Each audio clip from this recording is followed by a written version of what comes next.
I'm Cinnamon Cooney, your Art Sherpa, and today I'm going to show you how you can paint a jar and lilacs in 5 minutes using a fan brush. Now to start this project, I'm going to load a round brush with white paint and sketch in the back of the jar. This is an upside down curved line with 2 short lines on either side, then a bump shoulder and a line straight to the bottom of the paper. This is the back of the jar. I'm going to rinse out my brush and I'm going to load it with green paint, a mix of green and yellow so it's nice and bright. Add water if you need to improve flow. And using light pressure, I'm going to curve long strokes to represent the stems. If you're having trouble with thickness, lighten up the pressure. I like to put in 3s because things are nice in 3s. You can arrange your flowers how you like. I just like this arrangement. I'm going to do the leaves now. Now leaf strokes begin where you press on the beginning of the stroke and release as you go. So the brush does the work for you. This is a good stroke to practice on scratch paper to see how you can do it, but it's actually pretty easy. So each leaf, you press hard at the beginning and release at the end to create the shape. I'm going to take my hog bristle fan and I'm going to start putting in the flowers. The flowers are a mix of purple, blue, and a little bit of white, but the color is very dark. They're going to be thicker at the bottom and tapered at the tip. The strokes curve, so the strokes at the top of the flower, as I stipple up and down with an edge load, they're going to curve upwards, and the stroke at the bottom is going to curve a little bit as well. And that way, even the flowers within the flower have a lot of movement and energy. Notice that I keep the edges very uneven, and it's an overall general sense of the flower tapering. It's really important to start with a dark color, but then as we go, we're going to start adding highlight colors. As you start lightening and adding highlight colors, make sure you don't paint out all your dark color because that's what builds the energy and depth of the flower.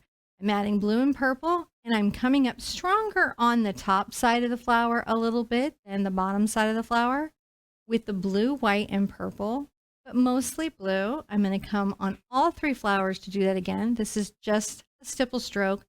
Notice how I leave the work I've done before still showing through that. So it starts to build up the shape of the flower. Just don't paint it all out. And remember to have fun and not press too hard. I've wiped out my brush. I'm going to rinse off, wipe off on a towel, reload with purple, and then a lot of white to make a very light purple color. This is where we're going to start really putting some contrast or light value on the flower. Notice that I'm sprinkling very lightly a little bit of the stipple through the lilacs, mostly at the top, but still a little bit through, like a peppering. Just be gentle with it and not too aggressive, and you'll get a good result.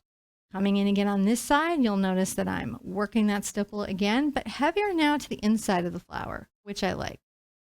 It's looking really good. I'm going to get some very light blue and white and come in and add that color to the flower. Also, just a peppering, just a spice, just a little bit. You can do this.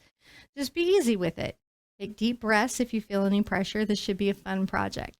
I'm going to take my round brush again, and I'm going to come in and make some bright green leaves, much more yellow in the mix this time. And make sure that some of the leaves that I painted in earlier layer over the flowers to give it a sense of space. I can also fill in any holes that I didn't like, and it creates some different color to make interest in the leaves. I'm going to get some white paint and I'm going to finish the jar. This is finishing the ellipse. This line will look a little bit like a smile, and you want to do it on the shoulder as well. I get a little thicker on the shoulder so you can really see it. Add a blue reflection inside the top of the jar lid just to make it seem like there's a nice bright light reflecting on it. That's how we see glass. Adding more blue to the left shoulder and the right shoulder. Notice the squiggle stroke. I'm a big fan of the squiggle stroke. Trust your squiggle, believe in your squiggle. It doesn't have to look like mine. I add white highlights where I want it to look like they're bright reflections. Now I can come in and add some more highlights to my flowers. Any finishing touches that I think the painting needs. I start with white, just a hint of blue.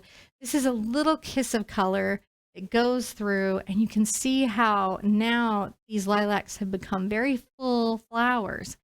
The stipples are fun. They're very light. I leave a lot of air between them so that you can really see all the color throughout the flower. Be good to yourself. Be good to each other. That's a lilac and mason jar in 5 minutes. I'll see you tomorrow for another lesson.